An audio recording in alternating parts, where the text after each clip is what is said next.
All right, so today we're taking a deep dive into something a little different. Oh, Yeah, we're going to be looking at the lyrics of a song. really? Interesting. Which song? It's called Waitin' on the Reaper by a guy named Duke Jones. Okay, I'm not familiar with that one. What's it about? Well, it's not your typical love song, that's for sure. It's more of a, I guess you could say, darkly humorous look at getting older. Paging. Yeah, exactly. Aging and kind of the state of the world, Hmm. but all seen through this lens of, well, welcoming death. Sounds pretty bleak. It is, in a way, but there's also this really sharp wit to it, this kind of unsettling humor that makes it strangely compelling. So we're not analyzing the music itself, just the words. Yeah, just the lyrics. We're interested in what the words tell us about, well, the songwriter's perspective on life, death, and everything in between. Mm-hmm. What makes it so interesting, I think, is that Duke Jones, he doesn't shy away from anything. Wait, what kinds of things? Oh, he lays it all out there. The physical decline, the social frustrations, the disillusionment with society. You know, stuff we all experience as we get older, but don't always want to talk about. And he finds humor in that. Yeah, that's the thing. It's not a sad, mournful kind of song. It's almost like he's observing his own deterioration with this, like, wry, self-deprecating humor. So he's making fun of himself, basically. In a way, yeah. But it's more than that. It's like he's found a way to laugh at the absurdity of it all. Like when your body starts to betray you and the things you used to take for granted become these daily struggles, you know? I think we can all relate to that to some Yeah. extent, yeah. Exactly. And he captures that feeling so vividly right from the start. The opening lines of the song are like, my eyes are shut, can't hear what's what, body aches, my friends are fake. Wow, he gets straight to the point. Doesn't he? It's like a punch to the gut, but there's also this dark humor woven through it. Like he's saying, yeah, this is my life now. What are you going to do? It's that blend of humor and bleakness, I think, that makes it so fascinating. Totally. And he keeps going with it, like listing off all these physical complaints. Wood's gone limp, can't serve the nymph, toenails are claws, belly a fat blob. Okay, that's pretty vivid imagery. Right, yeah. He's laying bare the less glamorous aspects of aging, but in a way that almost makes you want to laugh. A nervous laugh, maybe. Yeah, maybe. But it speaks to a certain honesty that I think resonates with people. We all experience aging, even if we don't always want to admit it. And he's just putting it all out there, no filter. He's not sugarcoating anything, that's for sure. And it's not just the physical stuff, right? You mentioned something about social frustrations. Right. He talks about these fake friends and the inability to, well, let's just say perform in certain ways, if you know what I mean. Right. It hints at this loss of vitality, loss of connection, maybe even a loss of identity that comes with aging. That's a really interesting point. It's like he's lost faith in the things that used to bring him joy or fulfillment. Yeah, and that feeling really comes to a head in the chorus where he sings, waiting on the reaper ain't scared no more, life's burden that I can't ignore. That's pretty heavy. He's actually looking forward to death. It seems like it, yeah. He's not just accepting it, he's yearning for it, seeing the reaper as this welcome escape, which is pretty different from how we typically view death, right? Completely different. I mean, most people are terrified of death, but he's embracing it almost like a release from suffering. It reminds me of some of the philosophical concepts around like absurdism and existentialism. You know, the idea that life is inherently meaningless, so why fear the end? It definitely makes you think about things differently, right? Yeah. And then just when you think he's wallowing in this personal despair, the second verse takes us in a slightly different direction. He starts with more physical complaints, talks about a saggy old backside, stiff shoulders, but then he shifts gears and starts ranting about the world around him like he's annoyed with modern life. Oh, how so? He throws out lines like, paper don't come, news is done, millennials on TikTok, stupid snots. It's like he's lumping all these things together, as if they're all part of the same problem. The classic get off my lawn kind of thing. Yeah, kinda. Like he's feeling out of touch with the times, overwhelmed by the changing world. But then it gets even darker. How so? What does he say? Well, he sings, can't trust your neighbor or cousin or boss, most likely they're racist lost cause. So now he's moved beyond personal gripes to this broader societal distrust. So he's not just unhappy with his own life, he's unhappy with the state of the world in general. Exactly. And then comes this line that's just, well, it's pretty jarring. He says, trust gangstas in the hood more than the president in the wood. Wow, okay. That's a pretty loaded statement. I mean, it's obviously provocative, but it speaks to this profound sense of disillusionment with, well, with authority, with the people in power. Like he's saying he's lost faith in the system. It makes you wonder what experiences led him to feel that way, you know? What had he seen, what's he gone through that's made him so distrustful of, well, everyone? Right. And that's something we'll dig into a little deeper when we explore his societal critiques in the next part of our deep dive. So, Duke Jones isn't pulling any punches when it comes to aging, right? Nope. Pretty blunt, and he seems pretty disillusioned with the whole world, too. Right. And that's where this third verse takes us. He dives headfirst into, like, all these global anxieties. Yeah, boy. It's a lot. And he doesn't hold back. He starts off talking about, economic inequality. Okay, yeah. What does he say about that? Well, he talks about how half a dozen trillionaires basically control everything. Right.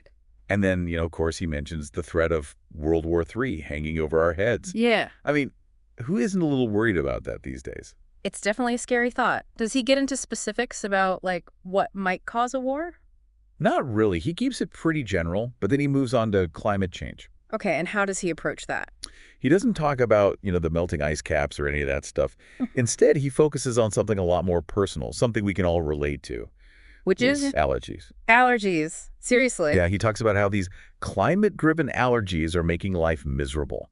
Itchy skin, can't sleep, all that fun stuff. Mm-hmm. That's interesting. So he's taking these big, abstract, global issues and grounding them in everyday experiences. Exactly. It makes them feel a lot more immediate, a lot more real when you think about it that way. Right. It's not some distant threat anymore. It's affecting you personally right now. Yeah, exactly. It's like he's saying, hey, climate change isn't just some scientific theory. It's giving me hives and keeping me up all night. I mean, honestly, haven't we all had those moments where we're like, man, my allergies are so bad as this climate change? Totally. And I think that's what makes this verse so effective. It's not just doom and gloom. It's doom and gloom with, like, a really annoying rash. It's relatable. He's tapping into that collective anxiety we all feel about the state of the world, but he's doing it in a way that's both funny and unsettling. Exactly. And then just when you think he's about to wrap it up, Yeah. he throws in this line that's just heartbreaking. Oh, what does he say? He sings, Job's going to India, Argentina, and now Mexico. I just fired Jamuna, Sylvia, and Antonio. Oof. That's rough. He's talking about outsourcing, right? Yeah, and it's like this moment of self-awareness. He's complaining about the state of the world, but he's also acknowledging that he's part of the problem. Right. He's not just pointing fingers. He's looking in the mirror, too. Exactly. And it's that complexity, that honesty, that makes his perspective so much more interesting. It makes him human. He's not some saint preaching from a high horse.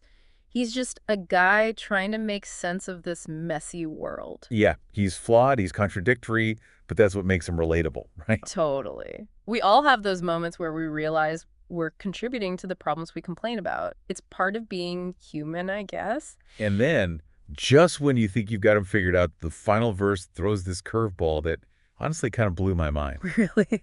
What happens? He just comes out of nowhere with this question. Who comes to the Reaper? Wait, what? He's questioning death itself. Yeah, it's like he's suddenly zoomed out from all these earthly concerns, and he's thinking about, like, the bigger picture, the end of the end. So, like, what comes after death? Well, he seems to think that maybe it's not heaven or hell or anything like that. He suggests that it might be AI and robotics that eventually, surpass even death itself. Whoa. Okay, that's a pretty wild thought. So technology is the ultimate reaper, even surpassing death itself. Yeah, it's a bit terrifying, but also kind of hopeful in a weird way. Like maybe there's something beyond even what we can imagine right now. It's like he's suggesting that the boundaries we've set for life and death might not be as fixed as we think they are. Exactly. And that's a pretty mind-blowing concept to wrap your head around, especially coming from a song that started with, toenails turning into claws. Mm-hmm. So from saggy backsides to the Reaper having its own Reaper, huh? What a wild ride this song's been. It really covers a lot of ground, doesn't it? I mean, you start listening thinking it's just going to be about some old guy's complaints. Right, and then bam. He hits you with existential dread about robots taking over the afterlife. It's pretty amazing how much he packs into a single song, though. Really makes you think. Definitely. Out of everything we've unpacked, though, what really stood out to you? I mean, what will you be thinking about tomorrow? That's a good question. I think for me, it's that constant back and forth between humor and, well, just total bleakness.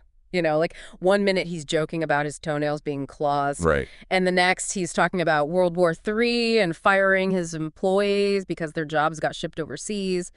It's a lot to take in. It really is. Yeah. But even when he's talking about the darkest stuff, there's still that thread of humor running through it.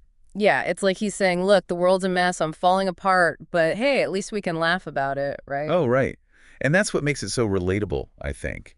Because who hasn't felt that way at some point? Like, everything's terrible, but let's just try to find the humor in it. Totally. And it's not like he's sugarcoating anything or pretending everything's fine. He's just acknowledging the absurdity of it all. And that can be really powerful, I think, to just name those anxieties, those fears that we all have, and be like, yeah, this sucks, but it's also kind of funny. It's a way of coping, I guess. And it also makes those uncomfortable truths a little easier to swallow. Totally. It's like instead of getting bogged down in despair, he's choosing to find the humor, the absurdity in it all. Which, when you think about it, is maybe the only way to stay sane in a world that often feels like it's spinning out of control. Well said. It really makes you appreciate the power of art, right? How a song can take these complex emotions, these fears and anxieties, and turn them into something that's both entertaining and thought-provoking. For sure.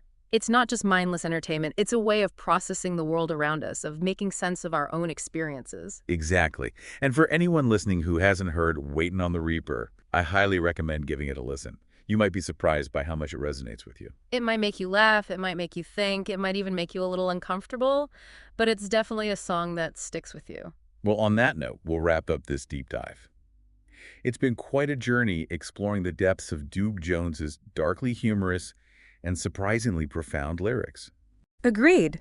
Thanks for joining us. And until next time, keep exploring, keep questioning, and as Doug Jones reminds us, try to find a little humor in the absurdity of it all.